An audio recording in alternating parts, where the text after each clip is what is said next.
প্রত্যেক সপ্তাহে বেরিয়ে চলেছে বাংলা ধারাবাহিকের মধ্যে টিআরপি লড়াই।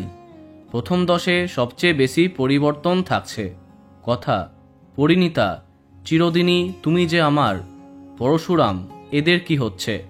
টপার তালিকায় পরিবর্তন থাকছে। কে করছে বাজিমাত, কারা পিছিয়ে পড়ছে? চলো আগাম জানা যাক এই সপ্তাহের টিআরপি। তবে তার সাথে একটি বিশেষ খবর থাকছে এই ভিডিওতে। সন্ধে 5:30টায় প্রথমবারের জন্য স্লট পেতে পারে আনন্দী। 2 শালিকের টিআরপি একই থাকছে। 6টার সময় তুই আমার হিরোকে সামান্য পার্থক্যে পরাস্ত করছে তেঁতুল পাতা। 6:30টায় এককভাবে জয়লাভ করতে পারে চিরদিনই, তুমি যে আমার। তবে নতুন চমকে গীতা এলএলবি বাজিমাত করতে সক্ষম।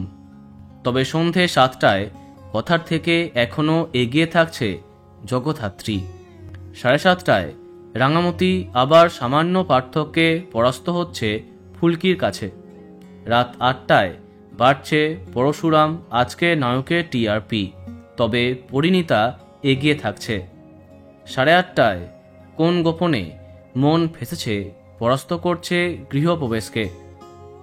অন্যদিকে মিত্তির বাড়ির টিআরপি চিরসখার থেকে অনেকটাই কম হচ্ছে। 9:30টায় দুর্গামণিকে আবারও পরাস্ত করছে অনুরাগের ছোঁয়া। একই থাকছে রোশনাইয়ের টিআরপি। মিঠিছড়ার টিআরপি কমছে। এদিকে সামান্য টিআরপিতে জয়লাভ করছে শুভ বিবাহ।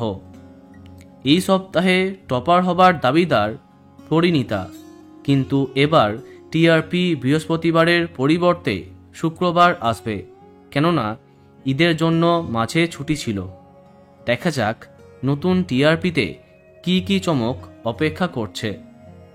তো বন্ধুরা, এখন তোমার কি মন্তব্য কমেন্টে জানাতে পারো।